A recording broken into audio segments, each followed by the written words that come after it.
እግዚአብሔር ያደረገልኝ ማለት ነው።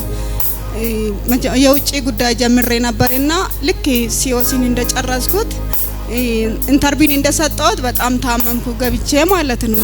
ለሁለት ወር በጣም ውጪ መልወጣም ታምሜ ነበረ።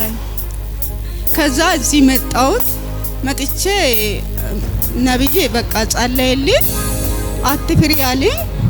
እግዚአብሔር በቃ ጣልቃ ገብቶልኝ የሽንት ቱቦ ኢንፌክሽን እንኩላሊት ምን ብዙ ነገር ነበር። እግዚአብሔር ከሱም ፈውሶኛል። እግዚአብሔርን አመስግኑልኝ።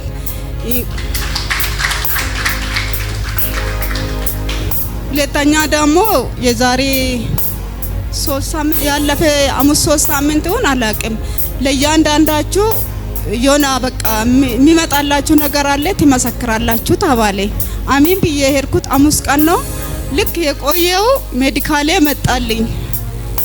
ከዛ ሲመጣልኝ በቃ ሂጄ ተመረመርኩ። በጣም ያስለኝ ነበር። ነብይ ጸልዮልኝ ነበር።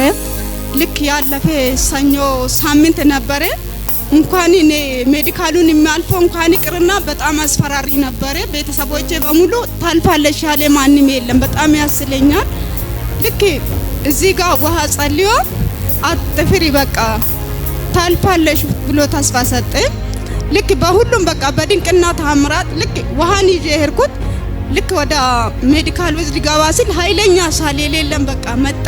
እንዴቱ ሊገባ ከዛ ሮጥ ብዬ ከሂቴ ቦርሳ ተቀበልኩትና የኢየሱስ ደም ብለሽ ጠጪ ይሄ ውሃ ይሰራል ብሎኝ ነው የሰጠኝ። ከዛ ልክ ከወረፋ ጋር ሮጬ ሲወጣ ለምንድን ነው ስትለን ቆይ መጣሽን ተይዞኝ ነው አልኩትና ሂጄ ውሃን በኢየሱስ ደም ብዬ ጠጣሁት። ምንም ሳልም የለም። እንደዛ ሲያጣድፈ ነበር ጸጣለ። ሜዲካል ሁሉ ምንም አንድ ነገር አልታየብኝም። በቃ ሜዲካሉን አለፍኩት። የበረራ ትላንትና ከሰኞ ዕለት ማለት ነው የበረራ እንትኑም ሰጣ ምንም ነገር አልተገኘም። በሰሞኑ እግዚአብሔር ይረዳኛል ይሄዳለሁ። እግዚአብሔር ነገ ደግሞ እንትን ይወስዳለሁ ማለት ነው የክትባቱን ይወስዳለሁ። ሁሉም ነገር ጨርሻለሁ። እግዚአብሔርን አመስግኑልኝ፣ ጌታን አመስግኑልኝ። ጠላት ብዙ ሊጥለኝ ፈልጎ ነበር። በበሽታም ሊጥል ፈልጎ ነበር። እዚህ ራሱ ብዙ ተጸለየልኝ። ምንም በሽታ የለብሽም። ልክ እዚህ ጋር ይነክሰኛል። ምንም መናገር አልችልም። በቃ በውሃ ነበር የሚራመደው። እግዚአብሔር ከሱ ሁሉ አድኖኛል። ጌታን አመስግኑልኝ።